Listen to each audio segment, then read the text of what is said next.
Buenas tardes y bienvenidos todos a Encrucijada Pagana. Mi nombre es Carlos Sánchez y junto a mi compañera Baelia. Buenas tardes, Baelia. Buenas tardes. Seremos los encargados de guiaros una vez más por estos senderos. Buenas tardes a todos y bienvenidos. Bienvenida, como no, nuestra siempre presente y, a pesar de ello, siempre querida matrona Eris. Salve, Eris. En el programa de hoy vamos a compartir con vosotros lo que fue la experiencia del pasado viernes 28 de octubre en una actividad que llevamos a cabo que titulamos Hablar con los muertos y que está hecha en colaboración, por un lado, con el Gremi del Art, a los que ya conocéis un poquito porque ya hemos hecho alguna cosa con ellos, y también con el Museo de Canulibé, del poblado ibérico de aquí de Sardañola del Vallés. Esta actividad, que ahora pues explicaremos cómo está organizada y un poco pues parte de lo que investigamos, ¿no? También para que los que no pudisteis asistir en persona pues lo tengáis también, ¿no? Pues esta actividad, como decía, forma parte de una serie de actividades organizadas en torno a una exposición temporal que podéis visitar ahora en el Museo y Poblado Ibérico de Canulibé, que se titula La fi es al principio, o el fin es el principio, y que recoge toda una serie de prácticas funerarias que se han encontrado en Cataluña a lo largo de la prehistoria. ¿Vale? Si no recuerdo mal, va desde el Paleolítico Superior hasta la Primera Edad del Hierro. Entonces es bastante interesante, hay materiales que son pues difíciles de encontrar en otro lado y está muy hecha con mucho cariño.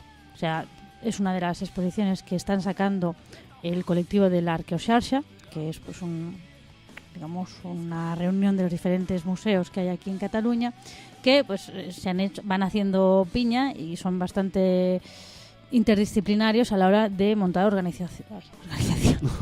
Bueno, organizaciones no montan. Exposiciones, por ejemplo, la del sexo en Roma, es de Arqueoxarxa, la de los juguetes en la antigüedad también. O sea, de verdad que son exposiciones que vale mucho la pena ver, no solo por las exposiciones en sí, que como decimos pues están hechas con mucho cariño y con mucha profesionalidad, por supuesto, sino por todo el abanico que ofrecen, ¿no? De visitas guiadas, de actividades externas, colaboran con otras entidades, son exposiciones itinerantes que van de población en población y en cada población a la que llegan pues tienen su propia presentación y su propia serie de actividades organizadas, con lo cual vale la pena estar, luego hablaremos un poco más de esto, pues vale la pena estar al pendiente de qué es lo que nos proponen los museos que tenemos pues cerca de donde cualquiera de nosotros viva.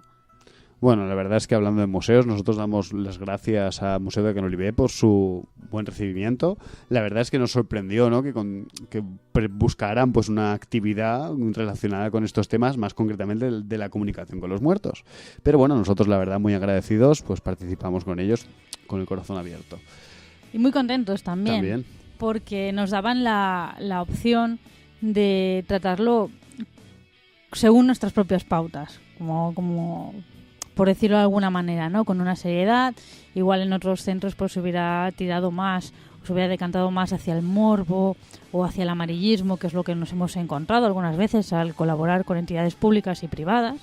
Y aquí pues hemos tenido pues un grado de respeto que siempre es de agradecer. En todo momento pues ha sido muy consensuado, sí que pues estaban muy pendientes de, pero todo está documentado, sí, todo está documentado, para hacer las cosas bien, ¿no? Se nota que se quiere hacer las cosas bien.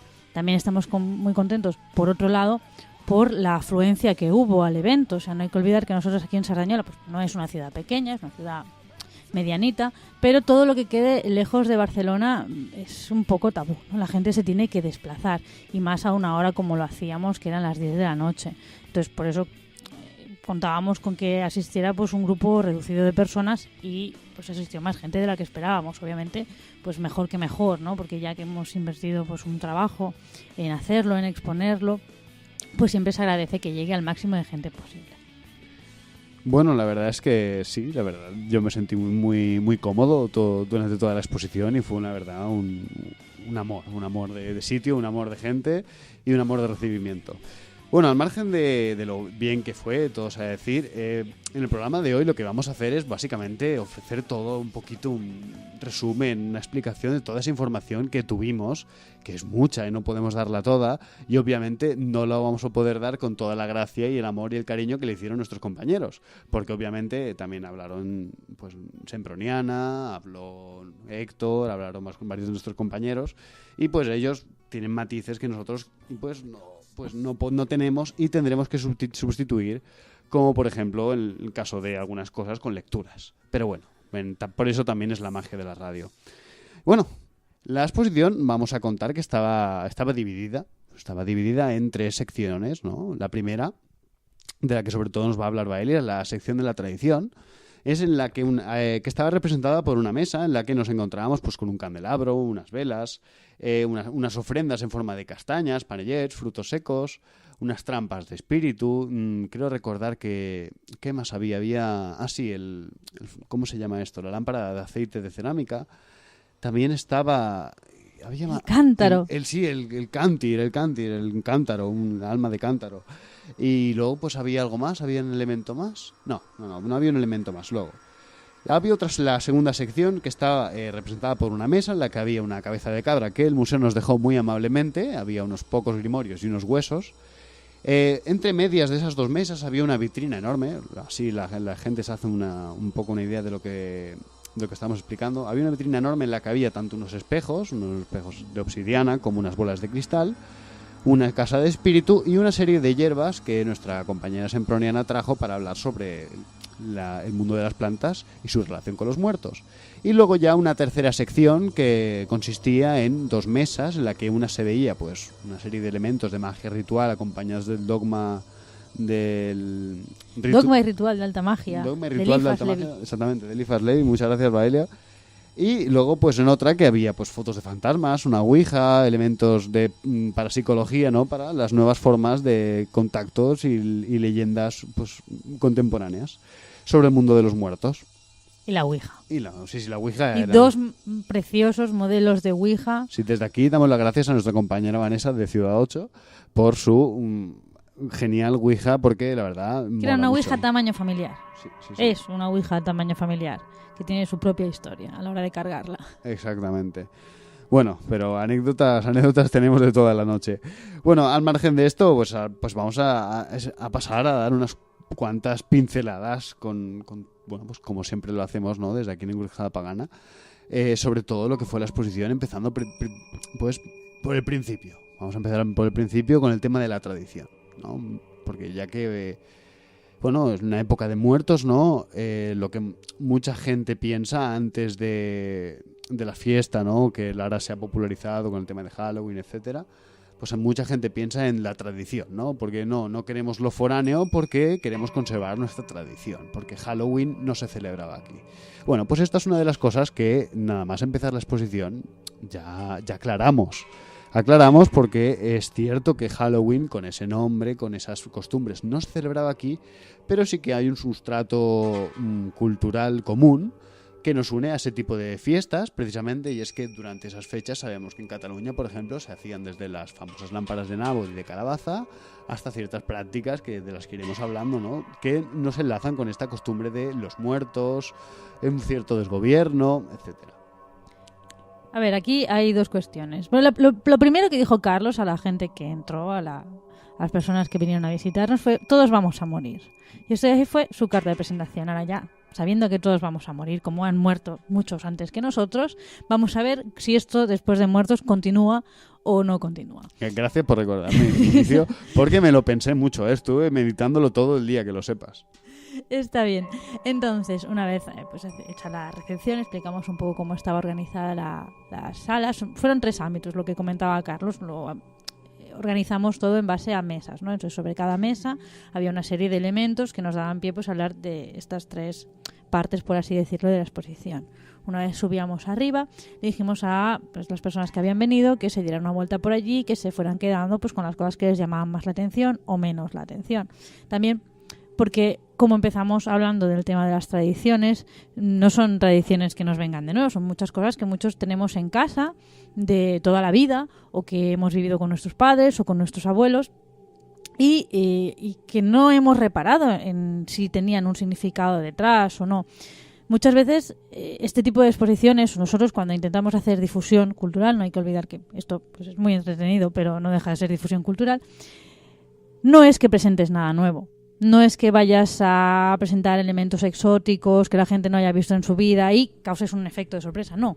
Es muchas veces intentar que las personas vean el valor que hay detrás de las cosas que han tenido siempre con ellas y por lo tanto no no las han aprendido a valorar como si fueran de fuera. Claro, porque bueno, también vivimos en un mundo tan sobreestimulado, tan de luz y de color, que bueno, que todas esas cosas en las que no tengan ese halo de exótico o de increíble, de mágico, según los parámetros del siglo XXI, de lo que es la magia, o sea, pues obviamente pues no nos gustan, que pasan desapercibidas. Cuando pues en realidad tienen toda una historia, un simbolismo y una importancia, porque al fin y al cabo son nuestro legado, no hay que olvidar eso. Entonces, una vez situados en este ámbito de las tradiciones, lo que decía Carlos, sabemos que estamos cerca de las fechas de Todos los Santos, fieles difuntos, que van a empezar las discusiones entre lo que es propio, lo que es ajeno, lo que viene de fuera, lo que es nuestro, y que falta muchas veces, a veces hay más ánimo, yo siento, de conflicto que de entender las tradiciones, de todo lo cual yo he deducido una cosa, que hay dos maneras de entender la tradición. Uno puede entender la tradición como si fuera un libro de instrucciones, voy a seguir paso a paso, que si el árbol tiene que tener 3 luces, el árbol tiene 3 luces, y si no, pues ya está mal. O uno puede ver la tradición como un abanico de posibilidades y decidir pues de qué manera expresa él mismo pues ese punto. No hay que olvidar, sobre todo lo que son las celebraciones estacionales, es un momento en el que uno se detiene y entra en contacto con algo que está más allá del propio individuo. No solo es un acto de recepción del momento, ¿no?, del fin de las cosechas o de cómo está el cielo, qué nos toca vivir, sino también es una manera de expresarse uno en relación a ese hecho. Entonces, de ahí, la manera que tú escojas de celebrar o de hacer este acto de honrar, pues también forma parte de tu expresión como individuo. Creo que aquí una cosa que es un inciso pequeño, es muy importante recuperar el valor del símbolo. ¿Qué sucede? Muchos símbolos tradicionales hacen alusiones a cosas muy antiguas que hoy en día en un mundo moderno no tienen cabida, que se nos hacen extrañas, ¿no? Por ejemplo, una cosa muy tonta, ¿no? Ya no tenemos para hacer hogueras en casa, ya no tenemos chimeneas muchas veces, ya no tenemos ese tipo de contacto con el fuego, que todo ese simbolismo asociado, pues quieras que no, cada vez se nos hace más ajeno, más lejano. Y con este tipo de cosas y tradiciones, ¿no?, es importante recuperar ese simbolismo y, bueno, y todo eso que tú decías, ¿no?, al fin y al cabo, esas cosas que no son propias. Luego hay otra cosa aquí, ya para acabar de redondear el inciso y volvemos al tema, ¿no? Esta mañana, por ejemplo, Carlos y yo estábamos en la montaña. Íbamos caminando, nos hemos pasado pues, unas cuantas horas de camino, un poco inesperado el tema, pero íbamos caminando por allí y decíamos, fíjate que hasta que uno no camina por el bosque en determinadas condiciones, uno no empieza a entender las cosas que se cuentan que pasaban en los bosques. Pues si tú vas al bosque, te bajas allí del coche, estás 5 minutos, te das una vuelta y vuelves al coche y te vuelves a tu casa, no vas a entender que algunas historias, o vas a decir, es que la gente tenía miedo de cualquier cosa. Hombre, pues no, a lo mejor si tú estás en su situación, vives la experiencia de otra manera. Entonces, todo el tema de recuperar la tradición muchas veces empieza por un acto de conciencia, por un lado, y luego por una práctica asociada. Sin práctica es difícil, es como intentar levantar edificios en base a dibujar planos, ¿no? Hay que hacer algo más. En algún momento tienes que poner una piedra y luego otra encima. Pero bueno, al margen de esto, tenemos nuestra mesa de las tradiciones y lo que comentábamos al principio y lo que ya os hemos dicho a vosotros y que también pues hablamos también en el pasado programa, el anterior, el que dedicamos al Día de Muertos. Tanto Halloween como el Día de Muertos, como Todos los Santos y la Castañada, y como lo queráis llamar, porque cada zona se llama de una manera distinta, aunque sean diferentes expresiones, hacen referencia a una misma raíz común, que son las diferentes festividades que hay a lo largo de la época oscura. Ya hemos comentado muchas veces, pero lo volvemos a repetir por si alguien no lo ha escuchado aún, que la época oscura sería lo que va desde finales de las cosechas de verano, o sea, principios de otoño, hasta principios de primavera. Entonces, en este periodo que hace más frío, que hay menos horas de luz, hay una creencia común en que las almas descarnadas pueblan los cielos y pueblan la tierra y se pasean por allí. Se pasean en el Día de Difuntos, se pasean en Navidad y se pasean, pues eso, hasta en Carnaval. Hay dos vertientes de esto. Tenemos en la mitología, por así decirlo, la cabalgata nocturna, la procesión nocturna, la caza salvaje. Puede estar formada, estas almas descarnadas pueden pertenecer o bien a difuntos que han perdido su cuerpo y su alma vaga, pueden pertenecer a personas que tienen la capacidad, estando vivas, de desdoblar, de sacar su espíritu y unirse, que será lo que dará luego pues pie a las imágenes del Sabbat de las brujas, del vuelo de las brujas hacia el Sabbat, y pueden ser también entidades feéricas. Entonces, ya hemos visto que en el campo mitológico tenemos pues un par de programas dedicados a esto. Están pues todas las historias de la caza salvaje. La caza salvaje puede estar liderada por una divinidad, masculina o femenina. Tanto en el ámbito nórdico la encontramos como en el Mediterráneo. Dentro de lo que es la península, la forma más conocida seguramente sea la Santa Compaña, y aquí en Cataluña tenemos al Comte Arnau, que es un señor que no cumplió como tenía que cumplir, de pagar lo que tenía que pagar a sus trabajadores, y por deshonesto fue condenado a vagar eternamente.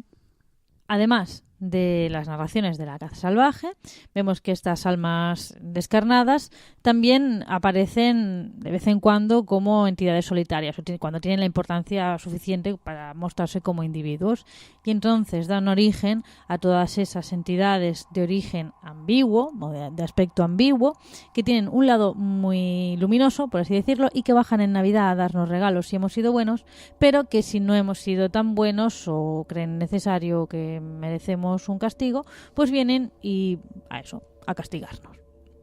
Entonces aquí entraría en el lado más luminoso pues San Nicolás, de los que ya hablamos el año pasado. Incluso los Reyes Magos serían una reelaboración más moderna de este mito. Si hemos sido malos, pues viene el Krampus a castigarnos, y luego tenemos entidades pues mitad y mitad, como la Persta, que era: si te portas bien te doy un regalo, si te portas mal te abro un canal y te relleno de paja.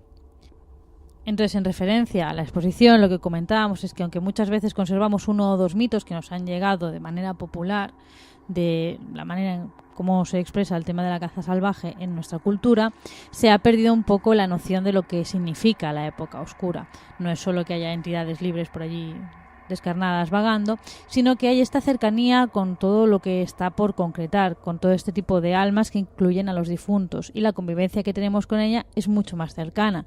Entonces, a la hora de hablar con los muertos, que era el tema de la exposición, pues no es lo mismo hablar con los muertos, que los tienes que traer de muy lejos, que si se pasean por delante de la puerta de casa durante 6 meses al año.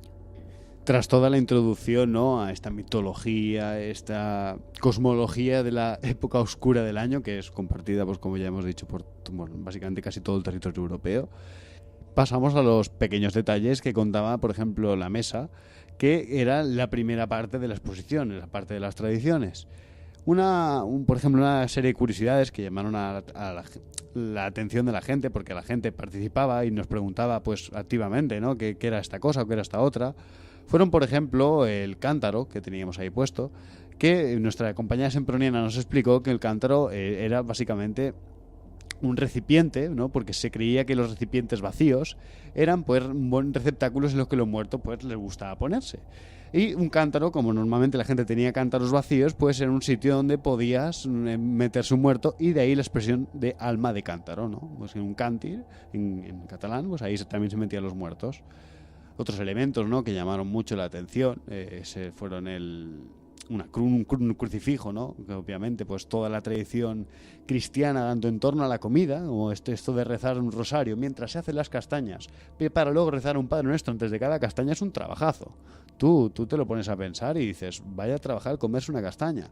Más luego el tema de los panellets, como el tema del pan relacionado, como no, con el pan de muertos.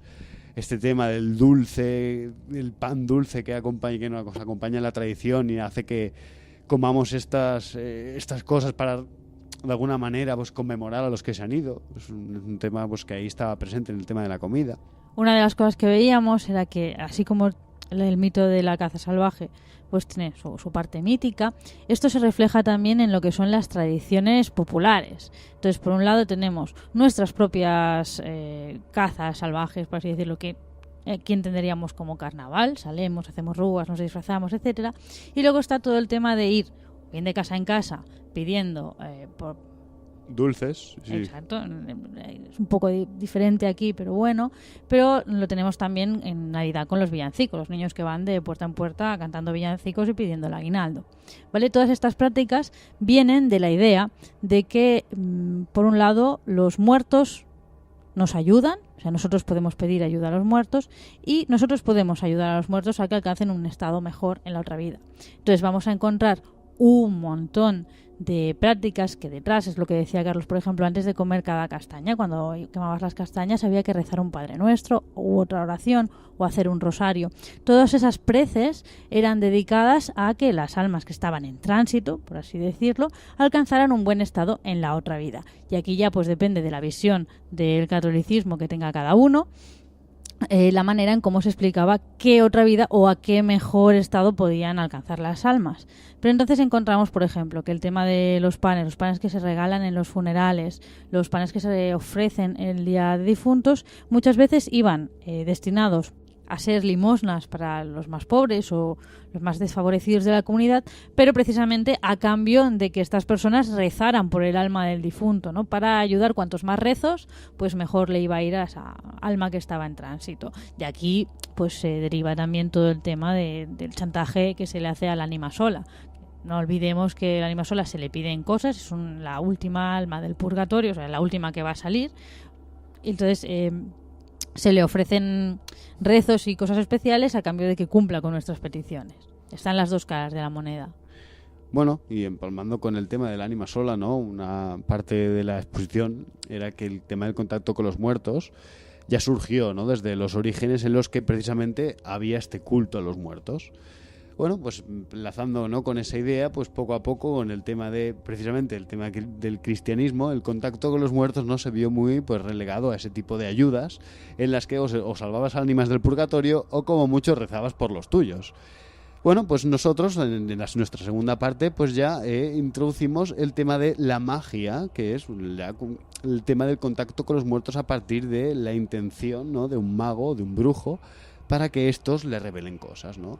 En la exposición pues empezamos hablando sobre la necromancia en la antigüedad y nos remitimos a los primeros referentes que contamos en la literatura, ¿no? Y el primero con el que contamos es precisamente uno bíblico, que nos habla sobre la bruja de Endor. En el mundo hebreo, ¿no?, del mundo hebreo nos llega esta historia, ¿no?, que nos dice que la bruja de Endor, a petición del rey Saúl, invoca el espíritu del profeta Samuel, ¿no?, para que éste pues le revele unas cosas. Bueno, pues es una breve descripción sobre la bruja de Endor, no se nos dice mucho, básicamente lo que ocurre, y que luego al final los invita a cenar. Es una bruja muy maja. Pero bueno, luego pasamos a otro ejemplo que nos explicó Héctor, que era precisamente el de la bruja Ericto. En la Farsalia de Lucano del siglo I nos encontramos con esta historia, que es una bruja, la Ericto, que es consultada por el hijo de Pompeya la noche antes de la batalla de la Farsalia, ¿no? Ericto es una mujer pues un poquito extraña, pues vive en las necrópolis y normalmente vive así, pues rodeada de huesos, mal vestida. Era un personaje bastante curioso. Básicamente esta bruja reanima un cadáver con el fin de que el espíritu del muerto revele el resultado de la batalla. Y a continuación vamos a leer, porque a mí me da un poquito de morbo y creo que también es interesante leerlo, todos a decir, la parte precisamente en la que nos narran cómo Ericto reanima el cadáver. Ericto, una de las condiciones que le pone a Pompeyo para reanimar este cadáver es que tiene que ser un cadáver que tenga los pulmones y la tráquea bien, o sea, básicamente todo el sistema fónico, para que pueda hablar y pueda pues contar básicamente la historia que nos tenga que contar sin problemas. El hechizo consistía en varias cosas, ¿no?, y que vamos a leer a continuación, y un procedimiento un poco, pues, vamos a decirlo, gore, era un poco asqueroso, pero al fin y al cabo lo que hacía era romper muchos tabús de la sociedad del momento. El rito nos dice así. Entonces, en primer lugar, llena de sangre hirviente el pecho abierto con nuevas heridas, limpia las médulas de podredumbre y suministra en abundancia el virus lunar. Mezcla aquí todo lo que la naturaleza ha producido en siniestro parto.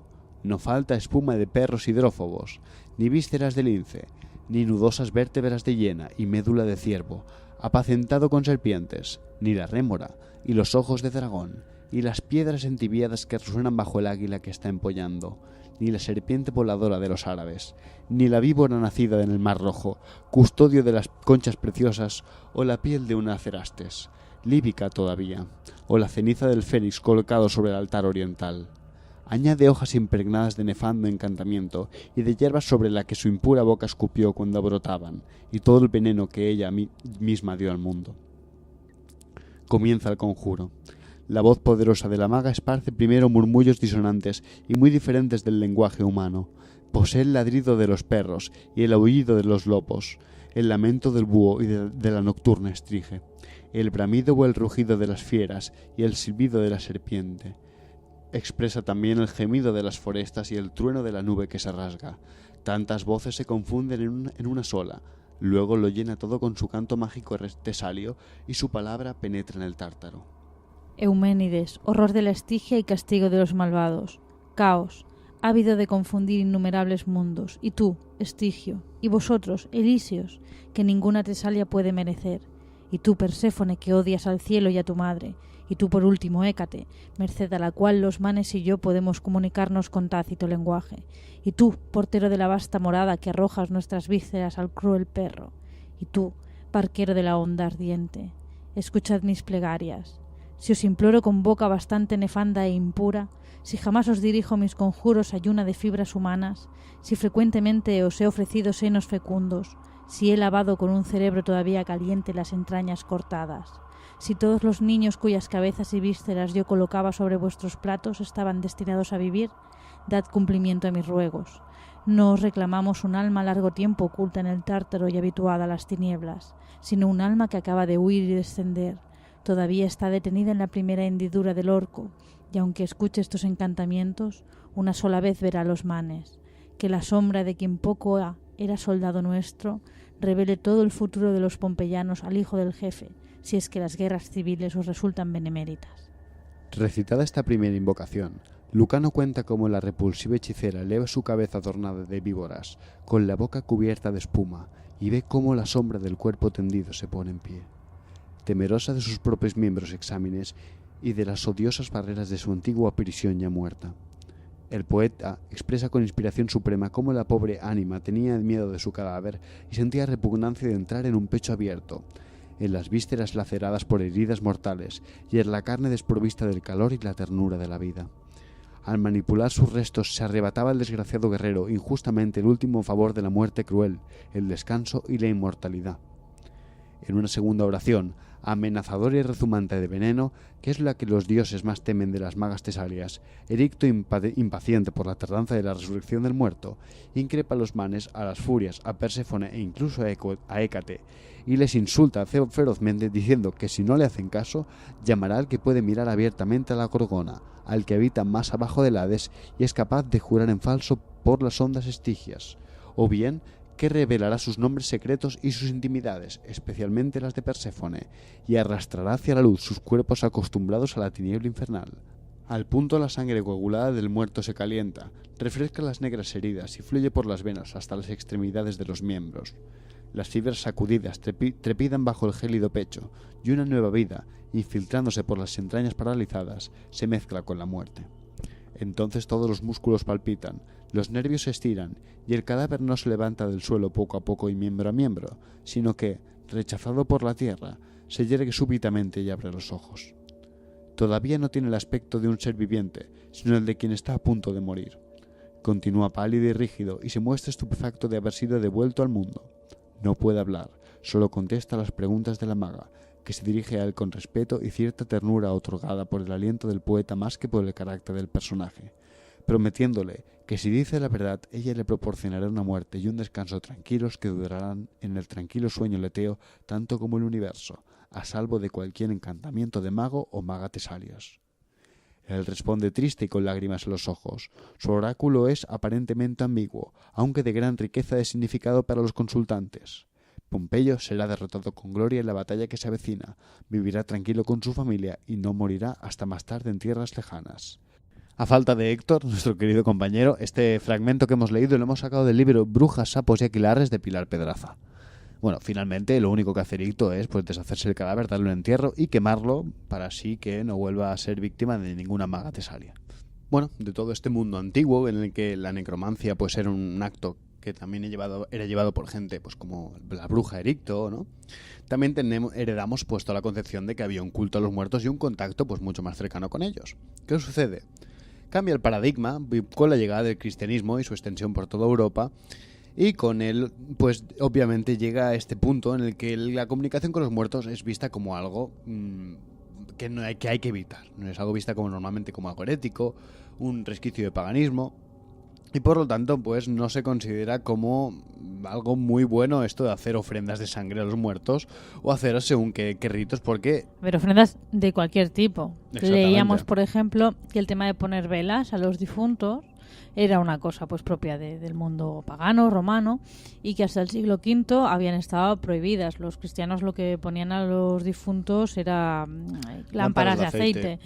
Luego los cristianos obviamente asimilan el uso de velas y lo hacen parte de su propia simbología de una manera además muy fuerte. Pues si vas a cualquier iglesia las vas a encontrar llenas de velas y además con referencias a la simbología que tienen, pero en un principio habrían estado prohibidas. La primera versión dominante de la Iglesia católica, ¿no?, fue la de San Agustín, que San Agustín decía que todo el poder emanaba de Dios y que por lo tanto el diablo no tenía ningún poder real sobre el mundo. Él lo único que podía hacer era, con su corte de demonios, pues producir alucinaciones sobre aquellos que decían adorarle y tener poderes gracias a él. ¿Qué sucede? Entonces, si el demonio solo tiene el poder de hacer alucinaciones, los muertos no pueden volver porque ningún poder más allá del de Dios puede hacer resucitar a los muertos. Por lo tanto, básicamente los necromantes lo que están haciendo es recibir alucinaciones de los demonios. No tenía ningún sentido y la necromancia pues fue considerada algo pues herético y absurdo. No se le dio la mayor importancia. Esto sucedía con todas las formas de brujería. Incluso el vuelo al sábat de las brujas, que por aquel entonces aún no era el sábat, pero el vuelo de las brujas se consideraban pues locuras de personas ancianas o de gente que estaba mal de la cabeza. No se le daba, se castigaba, estaba mal visto, pero no había una persecución. Esto ocurrirá más tarde. Pues en la propia Edad Media, en esa vorágine que en un principio fue vamos a ignorar a estos locos que son los brujos, también hubo una confusión que fue la de necromancia, la palabra necromantella, ¿no?, que viene precisamente del adivinar con los muertos, y pues se confundió con el tema nigro, que es básicamente negrura, oscuridad. Esto fue sustituido deliberadamente por John de Salisbury, que era obispo de Chartres, en el siglo XI. Básicamente fue ahí ya cuando ya tenemos pues ese caldo de cultivo que finalizó con Tomás de Aquino, por así decirlo, que fue el que empezó a decir que no, efectivamente las brujas sí que tenían un poder efectivo y real. El diablo nos ponía trampas y Dios se lo permitía para que pues obviamente poner a prueba nuestra fe.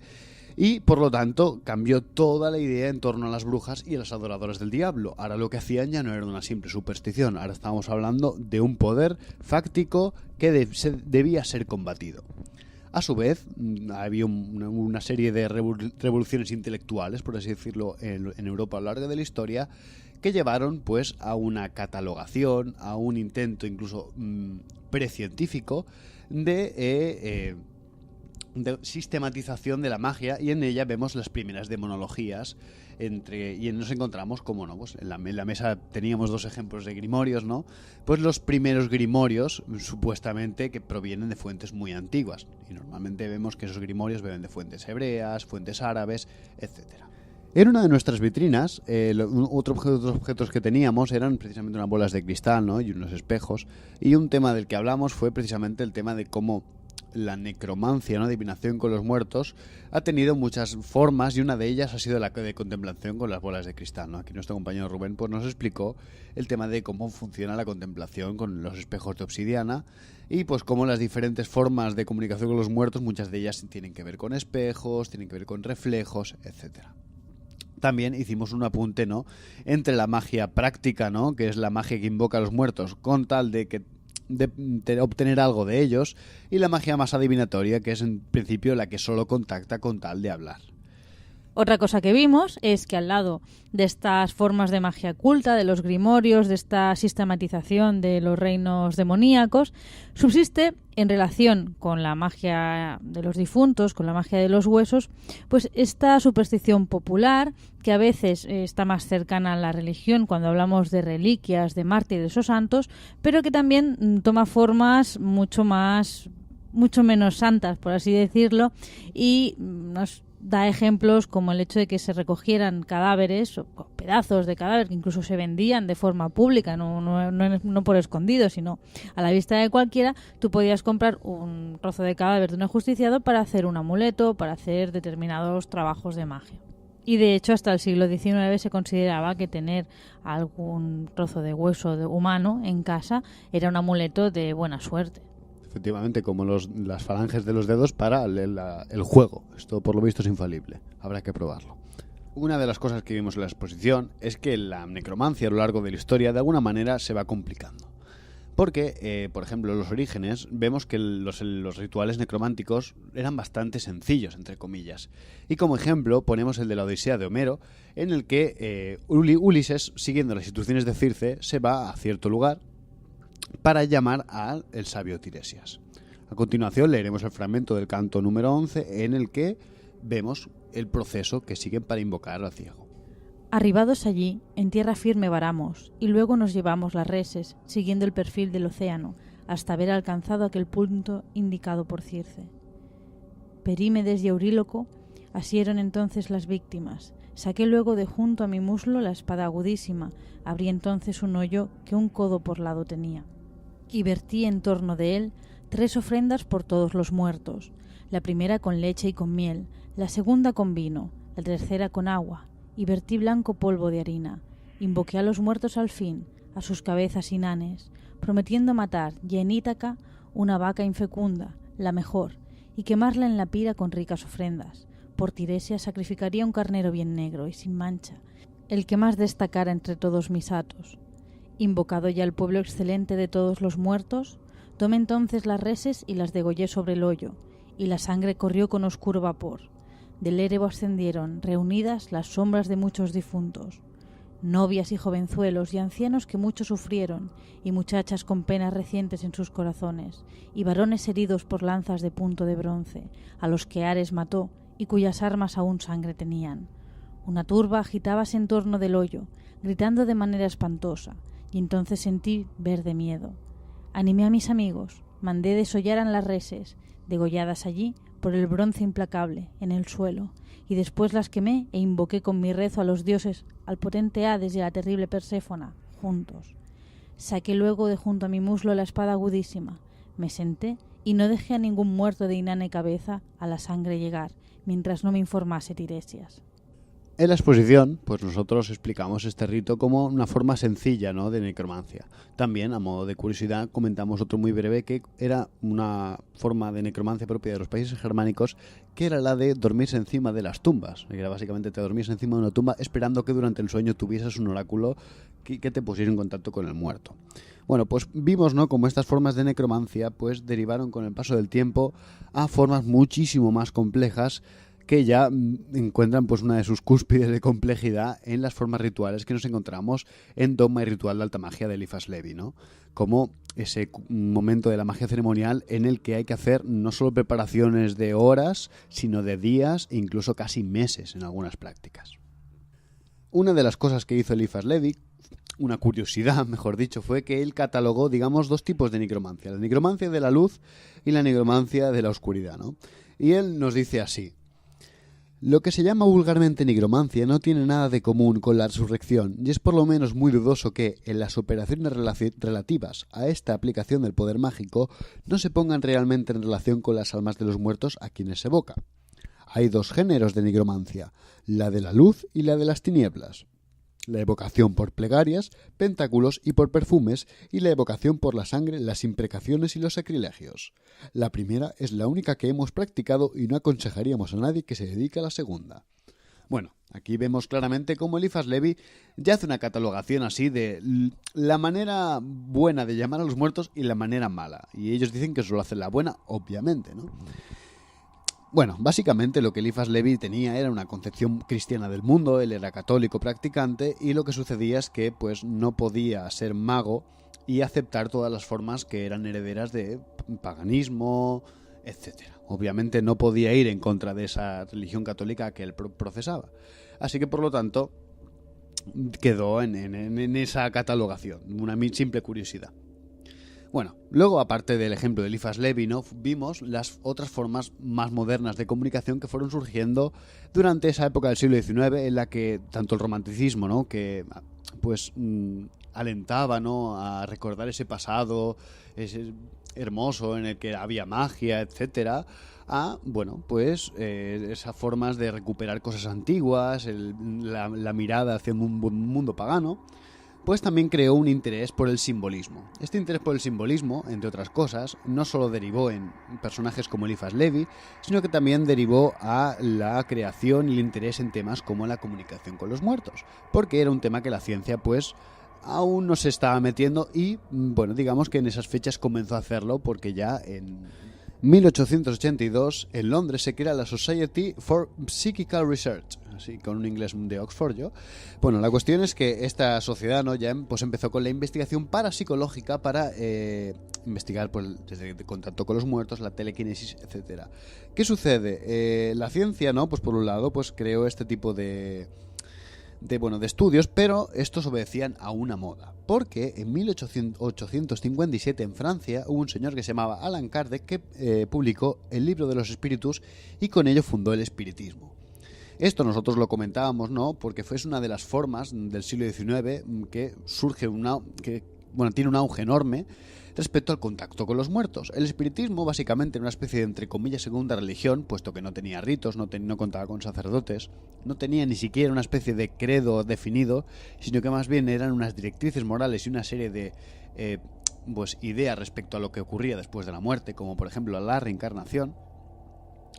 Era pues este conjunto de ideas que poco a poco pues tuvo un gran auge en la Primera Guerra Mundial, porque debido a la gran mortalidad de esa guerra, pues mucha gente pues decidió acercarse a aquello que pues le podía poner en contacto con sus muertos. ¿Qué También sucedía? Sí. Vemos que el mundo del contacto con los muertos varía mucho en relación a la concepción que tenemos como vivos de ellos. O sea, obviamente, es una cosa que a lo largo de la historia está o súper prohibida, luego hay épocas de mayor permisividad. Incluso independientemente de lo que digan las normas oficiales, ¿no? La gente pues va a reparar su casa y se lo acaba haciendo venir bien. Obviamente. Y el espiritismo en un principio pues surgió como las enseñanzas que los diferentes mediums, ¿no?, le habían hecho llegar a Allan Kardec, y pues resumían una serie de ideas pues que intentaban comunicar pues bien con todas las religiones, pues que tenían a Cristo como un ejemplo, creían en la reencarnación, tenían ideas orientales, etcétera. Pero bueno, digamos que estas buenas intenciones originales no sirvieron de mucho, puesto que con la Primera Guerra Mundial y el auge de este espiritismo también surgieron un montón de farsantes y un montón de gente que decía comunicarse con los muertos. Entre estos personajes, ¿no?, contamos, por ejemplo, que en 1860 se hizo la primera fotografía de un muerto, ¿no? Y es que de un fantasma. Fotografías de muertos hay muchas. Exactamente. Perdón, fotografía de fantasma. Le hizo un tal William H. Mamber en Estados Unidos, y por lo que se cree ahora es que era un hombre que supo hacer negocio, ¿vale? En la fotografía existe un fenómeno que es la doble exposición, y es que antes los carretes, que no eran carretes sino que eran placas, pues digamos que tenían mucho tiempo de exposición a la luz para grabar una imagen. ¿Qué sucedía? Si tú ponías una exposición menor y luego sobreexponías esa misma placa a otra luz, es decir, hacías primero una exposición de una fotografía a una persona y luego usabas esa misma placa para acabar una fotografía a un grupo, esa persona que has fotografiado en primera instancia pues se vería como difuminada por detrás, aparecería de una manera fantasmagórica. Este señor se cree que empezó a usar el truco y a crear las primeras fotos de fantasmas, y obviamente hizo negocio. Hablando de farsantes, ¿no? Luego, un siglo después, tenemos la primera persona que, esto sí que no es un farsante, de hecho es una anécdota bastante divertida, que graba la voz de un muerto, o como mínimo la voz de un ente que no estaba encarnado en ese lugar, ese momento. Este señor se llamaba Frederick Jurgenson y fue el primer inventor, entre comillas, de la psicofonía. Básicamente el señor pues le gustaba el canto de los pájaros, y en una de sus excursiones decidió llevarse pues el equipo pesado de grabación de la época y grabar pues el canto de los pájaros. Pero su sorpresa fue cuando llegó a casa y empezó a escuchar lo que él había grabado, y descubrió que, entre otras cosas, escuchaba pues alguien en una de las grabaciones, escuchaba un pájaro cantando y se escuchaba a alguien silbando intentando imitar al pájaro y luego quejándose de que no lo hacía demasiado bien. era una cosa que era bastante curiosa desde mi punto de vista. Yo si escucho eso no pienso que es un muerto, pienso que es un duende haciendo sus travesuras. Pero bueno, eso ya son matices personales. Al margen de esto, digamos que todo este fenómeno pues generó una moda y una serie de nuevas leyendas en torno a los muertos. A todo esto, además, se sumaron las compañías de juguetes, porque en 1890, en Estados Unidos, se patenta la primera Ouija. Ya anteriormente existían las llamadas tablas parlantes, ¿no? Que eran, pues eso, tablas pues con letras y en la que se desplazaba pues una moneda, un vaso, etcétera. Pero digamos que la Ouija marca la diferencia porque ya a partir de entonces todo el mundo conocería ese tipo de tablas parlantes como la Ouija. Y era muy divertido, por cierto, porque los primeros que patentaron la Ouija decían que su origen era egipcio. Y entre otras cosas su nombre decían que también era egipcio. Luego ya más adelante se dejó ver que Ouija venía de las palabras oui, sí, y ya en alemán que significa sí también.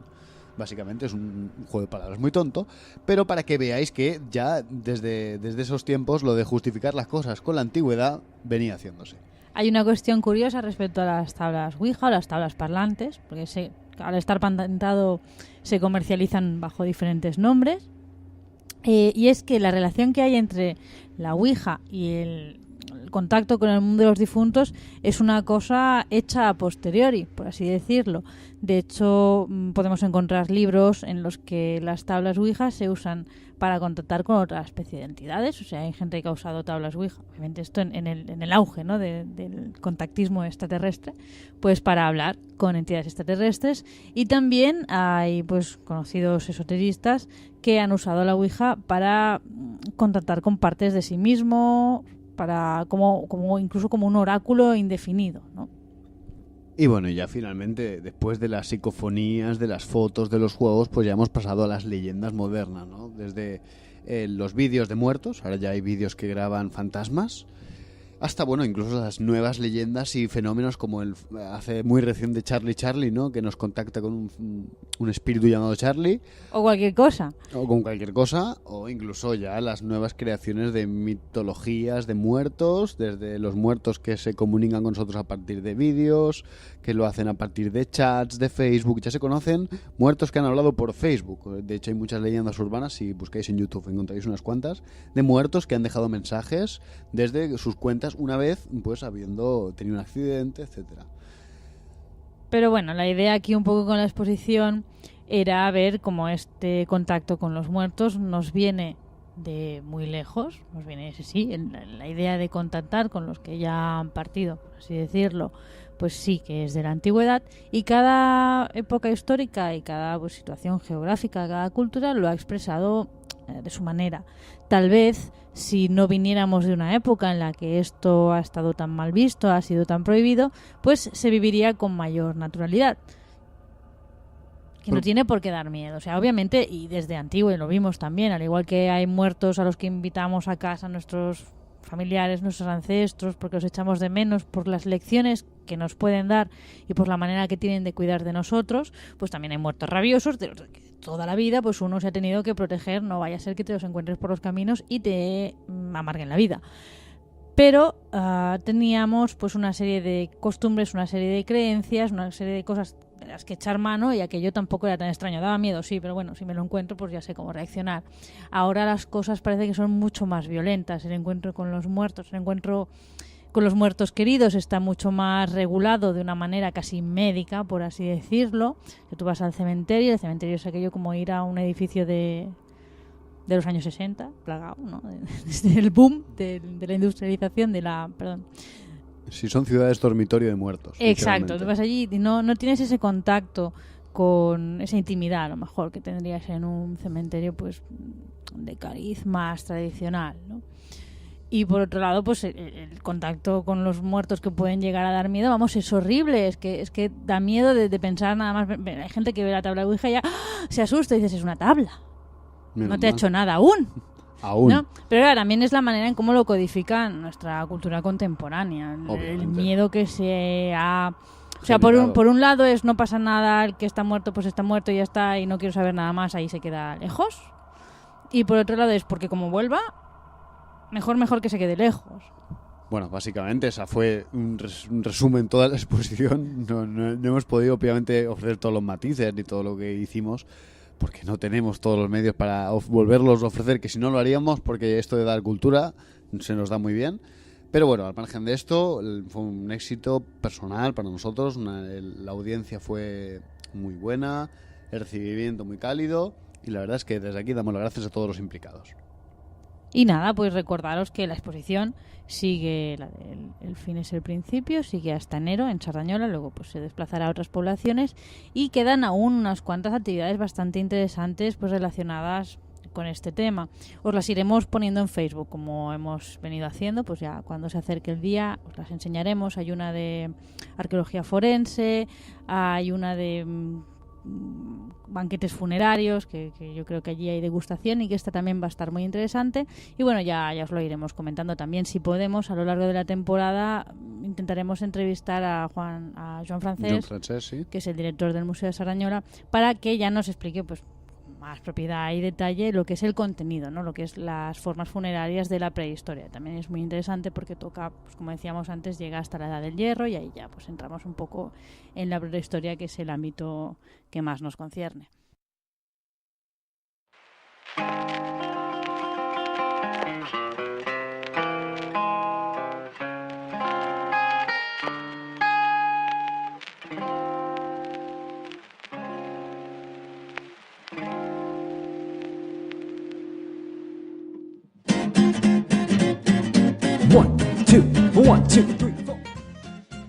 Y con esto finalizamos nuestro programa de hoy y esperamos una vez más que nuestro programa haya sido de vuestro agrado.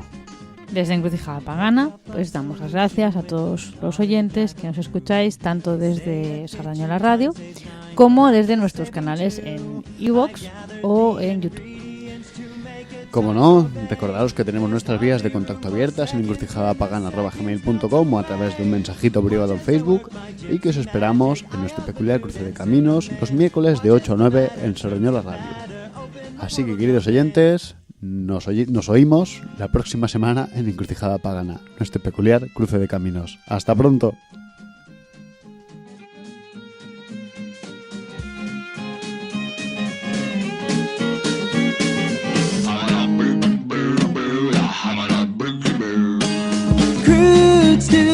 Do you fear it, apple bloom? Sometimes life is not a cakewalk served up on a silver spoon. Toss a fig and save the date, and bread and butter, chant and mutter, marination, incantation, chocolate icing, timeline splicing, yeast is rising, rectifying.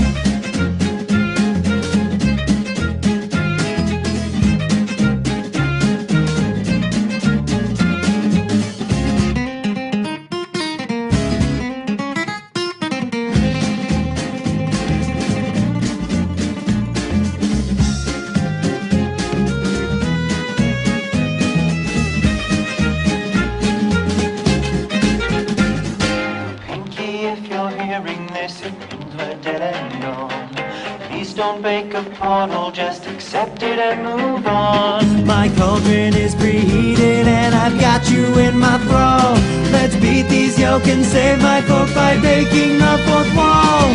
Watch as I work my gypsy magic, see pony tears and provolone. God help this outcast with her witchcraft, someday I'm gonna go home. Someday